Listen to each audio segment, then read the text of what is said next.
تب بھی صحرا گرد کے نیچے ہی ہوتا ہے. یا یہ کہتا ہے کہ جب میں دریا پہ جاتا ہوں تو دریا کیا کرتا ہے، اپنا ماتھا خاک پہ رگڑنے لگتا ہے، یعنی کہ خاک پہ بہنے لگتا ہے.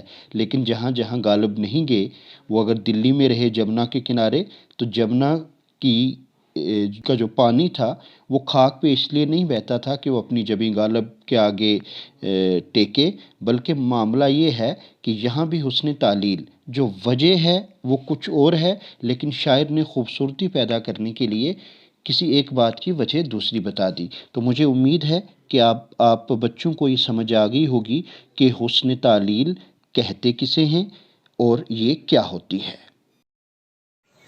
یہ تھی بات جو ہم نے کی حسن تعلیل کے حوالے سے. اب اپنی بات کو آگے بڑھاتے ہیں. امید ہے کہ حسن تعلیل آپ کو سمجھ آ گئی ہوگی کیا ہے. اب جس صنعت کی ہم بات کریں گے وہ ہے صنعت تجنیس.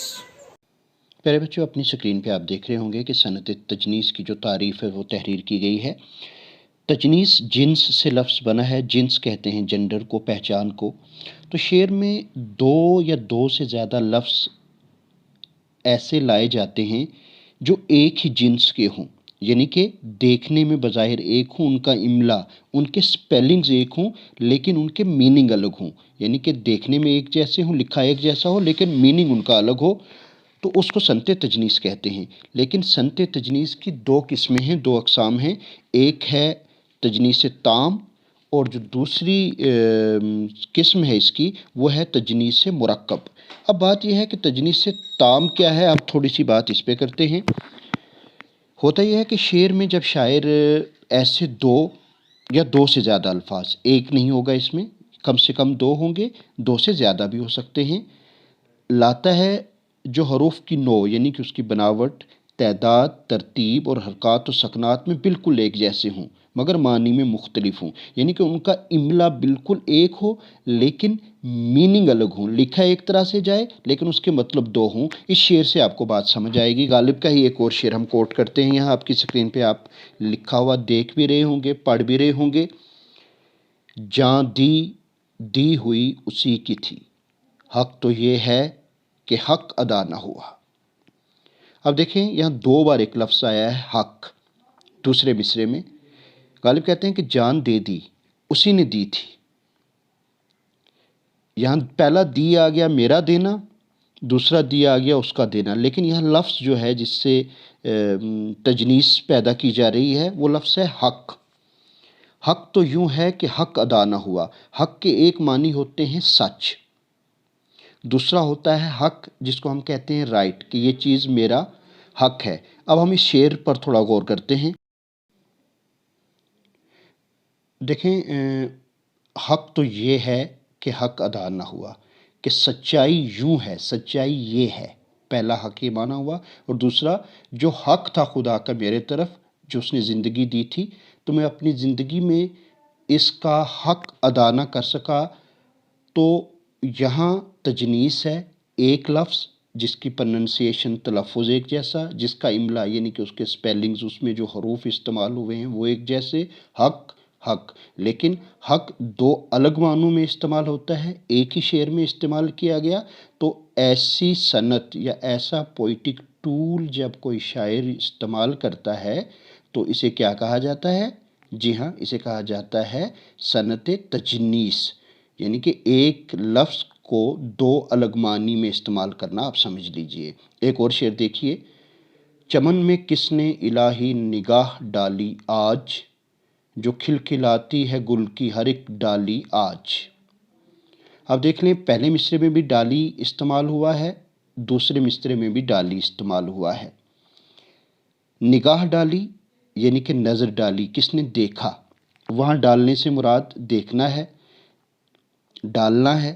لیکن دوسرے مصرے میں گل کی ہر ایک ڈالی آج، کہ پھولوں کی ہر ایک ٹہنی، وہاں پہلے مصرے میں ڈالنا اور دوسرے مصرے میں ڈالی سے مراد ٹہنی ہے. تو یہ بھی صنعت تجنیس ہے. اب آگے بڑھتے ہیں. وہ تجنیس تام تھی. اب تجنیس مرکب کیا ہے؟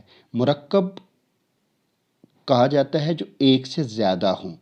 مفرد ایک ہوتا ہے تو وہ الفاظ، ایک لفظ مفرد ہو یعنی کہ سنگل ہو، اور دوسرا کسی ایک لفظ کا کچھ حصہ ہو، یعنی ایک یا دو حروف کسی دوسرے لفظ کے اس میں شامل ہوں، اس کو تجنیس مرکب کہتے ہیں۔ اس کی مثال جب آپ کے سامنے آئے گی تب آپ کو واضح ہو جائے گی کہ ایک لفظ مفرد ہوتا ہے، پورے کا پورا ایک لفظ، لیکن اسی جیسا دوسرا لفظ وہ واحد نہیں ہوتا، لیکن کچھ حصہ ایک لفظ کا جوڑ کے کچھ حصہ دوسرے لفظ کا جوڑا جاتا ہے، اور وہ جو مفرد لفظ ہوتا ہے وہ اس جیسا بن جاتا ہے۔ ابھی میں آپ کو اس کی ایک تجنیس مرکب کی مثال شعر میں ہی دے کے سمجھاتا ہوں تو بات واضح ہوگی۔ یہ دیکھیے آپ کی سکرین پر، آپ ہی مجھ کو سزا دی دار کی، آپ ہی نے خواہش دیدار کی۔ اوپر والے مصرے میں دیکھیں، مجھ کو سزا دی دار کی، دار کہتے ہیں سولی کو، کہ مجھے سولی پر چڑھانے کی سزا دی گئی، دار کی سزا دی گئی۔ لیکن دوسرے مصرے میں کیا ہے؟ خواہش دیدار کی، دیدار کہتے ہیں دیدار کرنا، درشن کرنا، دیکھنا کسی کو، تو خواہش دیدار کی کہ دیکھنے کی خواہش زار کی۔ اوپر تھا دی الگ ہے، دار الگ ہے، لیکن نیچے ایک مفرد لفظ ہے، واحد لفظ ہے دیدار۔ اوپر بھی دیدار، نیچے بھی دیدار، لیکن اس دیدار، دار کی لیے دی، دوسرے میں ہے دیدار، دیدار یعنی کہ دیکھنا، درشن کرنا، کسی چیز کا نظارہ کرنا۔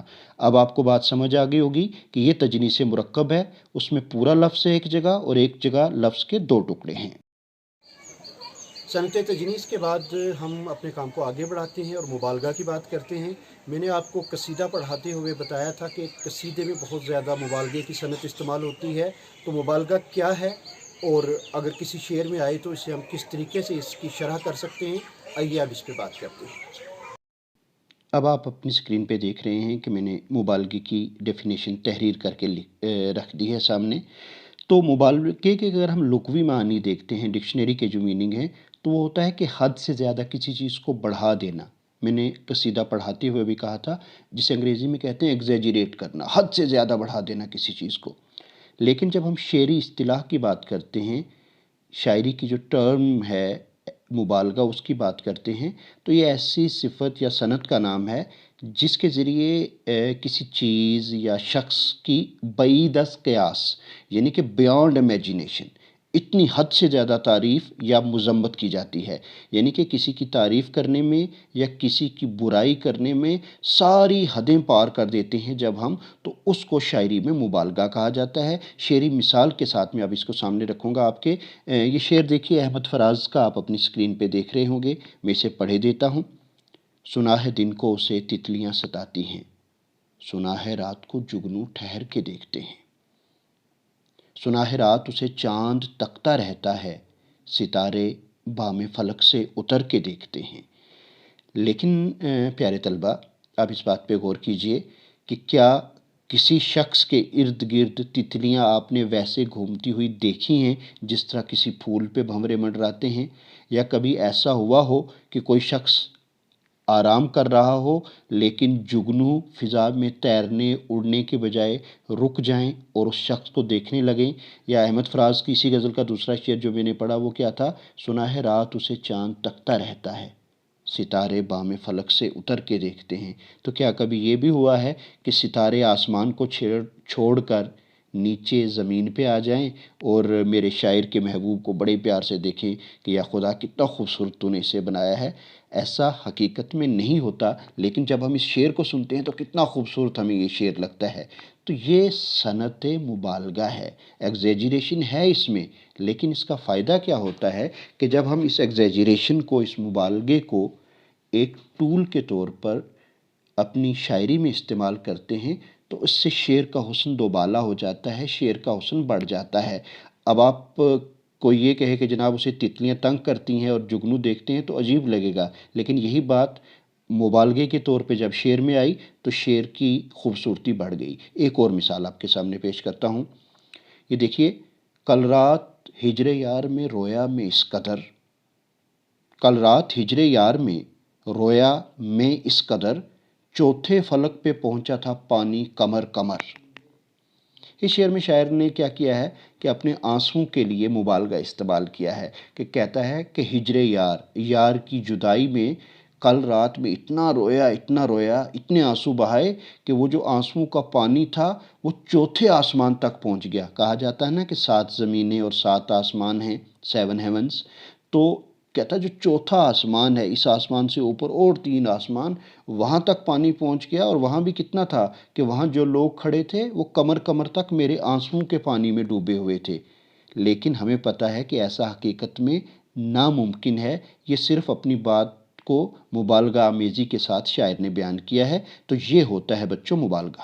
ایک اور صنعت شعر ہے جو اکثر غزلوں میں، قصائد میں بھی پائی جاتی ہے، جسے صنعت ابہام کہتے ہیں۔ ابہام یعنی کہ چیزوں کو مبہم کرنا، الجھانا۔ تو صنعت ابہام کیا ہے، شاعری میں یہ صنعت یا یہ پوئٹک ٹول کیسے یوز ہوتا ہے، آئیے کچھ گفتگو اب اس پہ۔ پیارے بچوں، ابہام کی بھی ڈیفینیشن جو میں نے اب آپ کی اسکرین پہ لکھ کے ڈال دی ہے۔ ابہام کے اگر ہم ڈکشنری میں میننگ دیکھیں گے نا تو ہمیں ملے گا کہ وہم میں ڈالنا، کسی چیز کو مبہم کرنا، الجھا دینا۔ تو شاعری میں شاعر جب کیا کرتا ہے کہ جان بوجھ کر ایسے الفاظ کو استعمال کرتا ہے جس کے 2 معنی نکلتے ہوں، یعنی کہ ورڈ ایک یوز ہوتا ہے لیکن اس کے میننگ 2 ہوتے ہیں۔ ایک مطلب ایسا ہوتا ہے، ایک معنی ایسا ہوتا ہے جو بالکل قریب کا ہے، فوراً ہماری سمجھ میں آ جاتا ہے، اور دوسرا بعید کا ہوتا ہے، دور کا ہوتا ہے۔ کلام کو سنتے ہی یہ وہم ہو جائے اگر کہ معنی قریب مراد ہیں، لیکن غور کرنے پر پتہ چلے کہ نہیں، اس کے معنی تو کچھ اور تھے، تو اس کو کہا جاتا ہے ابہام۔ شعر دیکھیے، ہجر میں گھل گھل کے آدھا ہو گیا، لے مسیحا اب میں موسیٰ ہو گیا۔ یا دوسرا شعر دیکھیے، شب جو مسجد میں جا پھنسے مومن، رات کاٹی خدا خدا کر کے۔ پہلے شعر کو سمجھانے کی کوشش کرتا ہوں، آپ کو ابہام سمجھ آئے گا کہ کیسے پیدا کیا گیا ہے اور کس لفظ سے پیدا کیا گیا ہے۔ اب دیکھیے، ہجر میں گھل گھل کے آدھا ہو گیا، لے مسیحا، مسیحا مطلب حضرت عیسیٰ، اب میں موسیٰ ہو گیا۔ تو کیا یہاں شاعر یہ کہنا چاہتا ہے کہ ہجر اور جدائی کی وجہ سے میں حضرت موسیٰ جیسا ہو گیا؟ نہیں، یہ لفظ ہے موسیٰ۔ منہ کہتے ہیں بال، سا مطلب جیسا۔ تو کہتے ہیں کہ یار کی جدائی میں، اس کے ہجر میں میں اتنا گھل گیا کہ میں اب بال جیسا پتلا دبلا ہو گیا ہوں۔ مسیحا کہتے ہیں علاج کرنے والے کو کہ اے میرے چارہ گر، اے میرے علاج کرنے والے، میں اتنا دبلا ہو گیا ہوں کہ بال جیسا ہو گیا ہوں۔ لیکن ابہام لفظ موسیٰ سے پیدا کیا گیا ہے۔ بظاہر سننے اور دیکھنے میں ایسا لگتا ہے کہ حضرت موسیٰ کی بات کی جا رہی ہے، لیکن حقیقت میں بال جیسا کہا جا رہا ہے۔ اکثر نثر میں بھی ایک محاورہ ہم پڑھتے ہیں نا کہ لکھے موسیٰ پڑھے خدا، تو لوگ اس کا یہ معنی سمجھ لیتے ہیں کہ حضرت موسیٰ علیہ السلام لکھیں اور خدائے برتر کی ذات اسے پڑھے، لیکن وہ بھی ایسا ہی ہے کہ لکھنے والا اتنا باریک لکھ رہا ہے کہ لکھے موسیٰ کہ بالوں جیسا گنجلک الجھا ہوا یا باریک لکھا ہے، تو یہ اس کا لکھا ہوا کوئی اور نہیں پڑھ سکتا، پڑھے خود آ، وہ خود آئے اور خود پڑھے تبھی ہمیں سمجھ آئے گی۔ تو ایک لفظ کو جب الجھا کے ہم بیان کرتے ہیں، وہم پیدا کرتے ہیں، تو اسے ابہام کہا جاتا ہے۔ دوسرا شعر دیکھیے، اسی وقت آپ اپنی اسکرین پہ دیکھ رہے ہوں گے، حکیم مومن خان مومن کا یہ شعر ہے، شب جو مسجد میں جا پھنسے مومن، رات کاٹی خدا خدا کر کے۔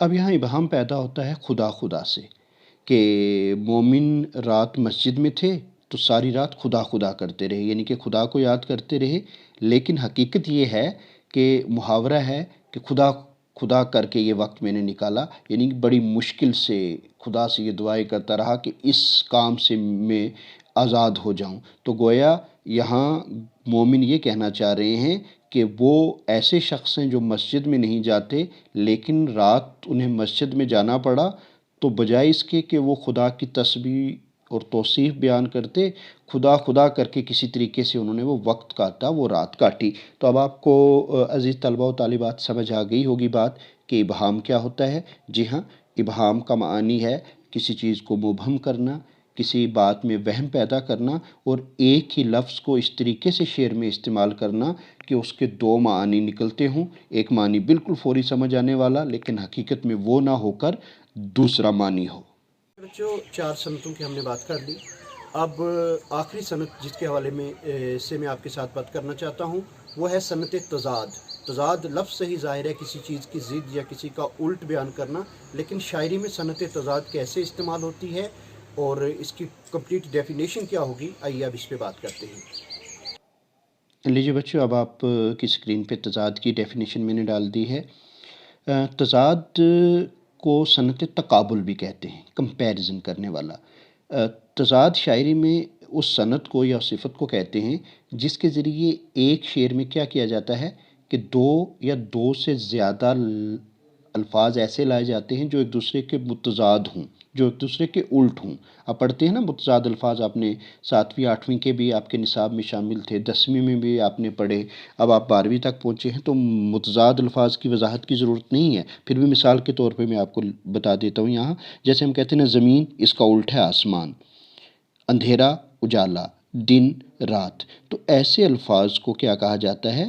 متضاد الفاظ کہا جاتا ہے۔ اور جب اس طرح کے متضاد الفاظ دو سے زیادہ کسی شعر میں استعمال کیے جائیں تو اس کو صنعت تضاد کہا جاتا ہے۔ سمجھ آئی بات؟ اب میں آپ کو صنعت تضاد کی مثال دیتا ہوں۔ یہ شعر دیکھیے، بڑا مشہور، سب کو تقریباً یاد ہے۔ صبح ہوتی ہے، شام ہوتی ہے، عمر یوں ہی تمام ہوتی ہے۔ اب یہاں دیکھیں، صبح اور شام متضاد الفاظ ہیں، ایک دوسرے کی ضد ہیں، ایک دوسرے کا الٹ ہیں۔ اس لیے اس شعر میں کیا ہوا ہے؟ کون سی صنعت، کون سا پوئٹک ٹول یوز ہوا ہے؟ بالکل صحیح فرمایا، صنعت تضاد استعمال کی گئی ہے۔ تو اس طرح جب کسی بھی شعر میں آپ یہ دیکھیں کہ ایک دوسرے کے الٹ لفظ استعمال ہوئے ہیں، متضاد الفاظ استعمال ہوئے ہیں، وہ ایک بھی ہو سکتے ہیں، ایک سے زیادہ بھی ہو سکتے ہیں، تو اس صورت میں ہم یہ کہتے ہیں کہ اس شعر میں شاعر نے صنعت تضاد کا استعمال کیا ہے۔ اب اگر آپ یا اس طرح کرتا ہوں کہ آپ کو اس کی ایک اور مثال دیتا ہوں جس سے یہ بات آپ کو اور زیادہ واضح ہو جائے گی، اور زیادہ کلیئر ہو جائے گی۔ لیجیے اب اپنی اسکرین پہ دیکھیے، ایک سب آگ، ایک سب پانی، ایک سب آگ، ایک سب پانی، دیدہ و دل عذاب ہیں دونوں۔ شاعر کہتا ہے کہ ایک سب آگ ہے، صرف آگ ہے، اور ایک یعنی کہ دوسرا سب کا سب پانی ہے، لیکن کون سی یہ دو چیزیں ہیں؟ دیدہ و دل عذاب ہیں دونوں، کہ میری آنکھیں اور میرا دل میرے لیے عذاب ہیں۔ لیکن اس میں تضاد کیا ہے؟ آگ اور پانی۔ آگ کی اگر ہم ضد ڈھونڈتے ہیں، متضاد الفاظ میں تلاش کرتے ہیں تو ہمیں پانی ملتا ہے۔ تو یہاں بھی آگ اور پانی کو ایک ساتھ استعمال کیا گیا ہے، تو ہم یہ کہیں گے کہ اس شعر میں بھی جو شاعرانہ صنعت استعمال ہوئی ہے وہ ہے صنعت تضاد۔ عزیز طلبہ و طالبات، آج ہم نے مفصل گفتگو کی صنعت تعلیل، صنعت تجنیس، ابہام، مبالغہ کے حوالے سے۔ امید ہے کہ آپ کو ان چیزوں کی سمجھ آ گئی ہوگی۔ اب کل سے ہم آپ کے ساتھ پھر جب حاضر ہوں گے تو ایک اور اہم سوال جو تقریباً 8 نمبر کا ہمارے امتحان میں آتا ہے وہ ہے اردو زبان کا آغاز و ارتقاء۔ تو کل کی ہماری جو گفتگو رہے گی وہ اردو زبان کے آغاز اور اس کے ارتقاء کے تعلق سے ہوگی۔ اس وقت تک مجھے اجازت دیجیے، خدا حافظ۔